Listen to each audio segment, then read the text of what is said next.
दोस्तों नमस्कार। दोस्तों आज का विषय है कि अगर किसी ग्राम सभा द्वारा, ग्राम सभा में जो भूमि प्रबंधक समिति है उसके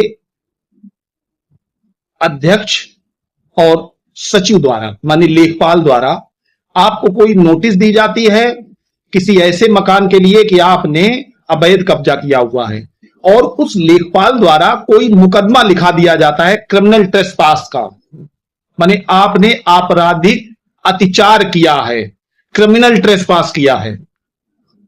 जैसे आपने सुना होगा 452 का एक मुकदमा होता था आईपीसी में कि आप किसी के घर में उसको मारने की इरादे से घुस गए हैं, तो जैसे ही आपने प्रवेश किया उसके घर में ऐसे इंटेंशन के साथ, तो आपने उस 452 का अपराध कर दिया होता है।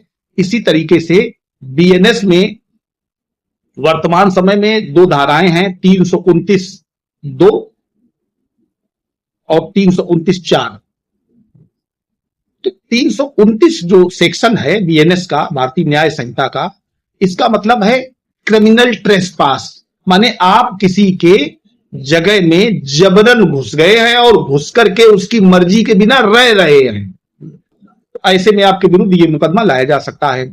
तो आज चर्चा इस बात की है या वीडियो इस बात पर है कि जब किसी राजस्व अधिकारी ने माने लेखपाल ने आपके विरुद्ध कोई ऐसा मुकदमा लिखा दिया हो, पहले तो उसने धारा 67 की कार्रवाई की हो, धारा 67 उत्तर प्रदेश राजस्व संहिता में उसने आपको एक नोटिस भिजवाई हो, उसने सूचना दी हो तहसीलदार या नायब तहसीलदार को, आपको उस न्यायालय से एक नोटिस गया हो कि आपने ग्राम सभा की इस लैंड पर अवैध रूप से कब्जा कर रखा है और क्यों ना आपसे ये कब्जा ले लिया जाए वापस और हर्जाना इतने रुपया वसूल किया जाए।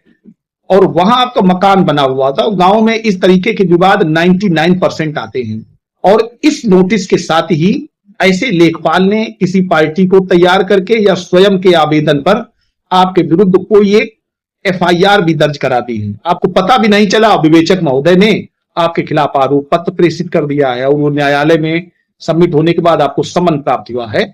तब आपको जानकारी हुई कि हमारे एक तो मुकदमा इसमें चली रहा है रेवेन्यू कोर्ट में, जहां आप धारा 67(a) के अंतर्गत, जैसा मैं कई वीडियोस में बता चुका हूं कि अगर आप वर्ष 2012 में एक स्पेसिफिक हमने डेट बताई हुई है, उस डेट से काबिज हैं या उससे पूर्व से काबिज हैं, तो आपको वहां से डिस्पोजेस नहीं किया जाएगा, बल्कि आपके साथ उस लैंड का सेटलमेंट कर दिया जाएगा। सेटलमेंट माने आपके हक में एक प्रकार का आवंटन कर दिया जाएगा। कब? उसकी क्राइटेरिया है कि आप पात्र व्यक्ति हो, माने आपके पास ऐसा ना हो कि 6 मकान पहले से हैं और 7वां आपने कब्जा किया है, तब आप पात्र नहीं हैं। आप वास्तव में मकान नहीं है आपके पास। और अच्छा, मकान किनके पास नहीं होता ये भी समझ लो, क्योंकि ये एक गैर सामाजिक बात लग रही है कि आपके पास मकान नहीं है। मकान कब नहीं होता इसको समझ लीजिएगा। और अगर आप गांव से ताल्लुक रखते हैं, भले ही शहर के हों, लेकिन बात बिल्कुल सही लगेगी। एक व्यक्ति के 4 पुत्र हैं, चारों पुत्र धीरे धीरे बड़े हो रहे हैं। जो बड़ा पुत्र है वो उसी मकान में रह रहा है जिसमें पिता रह रहे। अब जाहिर सी बात है, मान लीजिए 200 गज का मकान है या 100 गज का मकान है, गांव में है, सब लोगों के बहुत बड़ी हवेली कोठी थोड़ी होती है, छोटे मकान भी होते हैं। अब 4 लड़के हैं किसी के, चारों लोगों की शादियां हो गई, तो 20 गज 15 गज जगह में गांव में कोई नहीं रहता। शहर में कॉलोनी में लोग रहते होंगे, हमने भी देखा है, लेकिन गांव में 15 गज जगह में रह पाना मुश्किल है। खुली जगह है, खूब आराम से रहेंगे। तो वहां पर जब 4 लड़के हैं जिसके शादी हो गई है, उनके बच्चे हो गए, कहां रहे बेचारे? जब उसी गांव के हैं कहां जाएंगे? उनको भगाया तो नहीं जाएगा, वहीं के हैं। और देखा जाए तो वास्तविक रूप से वो लैंड उन्हीं के लिए है कि वो रहें। जब वो रहेंगे तभी गांव के काम आएंगे, तो वहां जाकर के वो रहने लगे। अब रहने में उनके खिलाफ ज्यादातर मामले ऐसे होते हैं कि जो भूमि प्रबंधक समिति है वो चाहती है उनसे कि कुछ उत्कोच प्राप्त हो जाए, और वो उत्कोच लेने के बहाने उन पर लीगल नोटिस, इस तरीके के नोटिस, कुछ पैसा मांगना, प्रक्रिया शुरू करते हैं। और अगर मनाही हो गई तो कभी कभी मुकदमे तक स्थिति आ जाती है कि एक क्रिमिनल मुकदमा भी लिखा दिया जाता है। तो दोस्तों ऐसे मामले में क्रिमिनल मुकदमा तो कोई बहुत बड़ी बात नहीं है, किसी पर कोई भी लिखवा सकता है, लेकिन उसकी प्रोसीडिंग है, उसका ट्रायल चलता है। ट्रायल में यह देखा जाता है कि ये मुकदमा चलाने का उद्देश्य क्या है और इसका जो अंतिम परिणाम होगा वो क्या होगा, ये बहुत महत्वपूर्ण है। और मैं इसलिए बता रहा हूं कि जब भी कोई मुकदमा चलाया जाता है तो इसका बीच बीच में असेसमेंट यही होता है। हमारे जो डिफेंस लॉयर हैं, जो डिफेंस में बचाव पक्ष के वकील है, वो न्यायालय को इस बात से अवगत भी कराते रहते हैं तो जो ये कंडीशन है, अब इसमें ये परिणाम नहीं हो सकता। और ऐसी स्थिति में मुकदमे कंप्रोमाइज के लिए या क्वाइस होने के लिए चले जाते हैं और खत्म भी हो जाते हैं।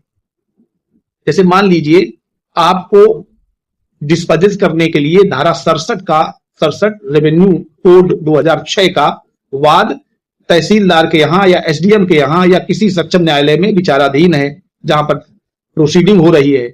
आपने उसके अगेंस्ट 67A में पूरी प्रोसीडिंग करके उस जगह को अपने नाम डिक्लेयर करा लिया। अब जो आप क्रिमिनल ट्रेसपास का मुकदमा आपके विरुद्ध है उसका क्या, वो तो खत्म हो जाना चाहिए। तो जब यही वाली प्लीडिंग्स आप वहां देंगे कि योर ऑनर ये मुकदमा अब नहीं चल सकता और इसको चलाने का जो परिणाम है वो खिलाफ जाएगा, इसलिए इसको इस स्टेज से समाप्त कर दिया जाए, ये एविडेंस आया है, तो मुकदमा वहीं से समाप्त हो जाएगा। और बेल की नॉर्मल प्रोसीडिंग है, क्योंकि बेलेबल ऑफेंस है, आप जाते हैं आपको बेल मिल जाती है और बेल मिलने के बाद में ट्रायल शुरू होता है। इसमें सबसे पहले उसी अधिकारी के बयान होते हैं जिसने, या उस व्यक्ति के बयान होते हैं जिसने वो मुकदमा लिखवाया है। उससे आप अच्छी सी क्रॉस एग्जामिनेशन करिए कि जमीन सरकारी है, ये आपको कैसे पता हुआ, आपने कैसे आइडेंटिफाई कर ली कि यही वो जमीन है जिस नंबर को आप आइडेंटिफाई कर रहे थे। क्या आपने कोई ऐसा सर्वे किया हुआ है या आपने कोई सर्वे ऐसी रिपोर्ट देखी हुई है, आपको कैसे पता हो जाता, आप बताइए। जैसे कोई एक स्पेसिफिक नंबर है, मान लेते हैं वो सरकारी है या किसी के नाम है, तो ये डिक्लेयर कैसे हो सकता है कि ये वही जगह है जो ये कही जा रही है या जिसमें उस व्यक्ति का पोजीशन है, ये तो राजस्व अधिकारी ही बताएंगे। और राजस्व अधिकारी भी गलत बता सकते हैं, तो उसकी पैमाइश 3 लेखपालों से या किसी दूसरे तहसील या दूसरे हलके के लेखपालों से कराई जा सकती है। क्या व्यक्तिगत अगर कोई इस तरीके का दुराभाव है, दुराशय है, तो भी तो ऐसी रिपोर्ट दी जा सकती है। तो दोस्तों, इस तरीके की ऐसी प्रोसीडिंग करके आप इस टाइप के मामलों को समाप्त करवा सकते हैं। ज्यादातर मामले ये मकान से संबंधित, वो भी गांव में, केवल दुराशय इनका उद्देश्य होता है। कोई रेवेन्यू अथॉरिटी का पर्सन या ग्राम सभा का व्यक्ति अगर कहीं उनसे आपका कोई वोट का समस्या है, कहीं उत्कोच वाली बात है, या उनको लगता है कि तुम उनसे ऊपर निकल रहे हो, तो तुरंत आपके ऊपर यही मुकदमा आएगा। तो दोस्तों, इस तरीके के मुकदमों से बड़ा पोलाइटली निपटें, कोई बहुत बड़ी बात नहीं, अपने ऊपर बहुत ज्यादा तनाव ना लें। वीडियो अच्छा लगा हो तो वीडियो को लाइक अवश्य करिए, अपने दोस्तों को शेयर करिए, अगर चैनल पर नए हैं तो चैनल को सब्सक्राइब कर लीजिए। धन्यवाद।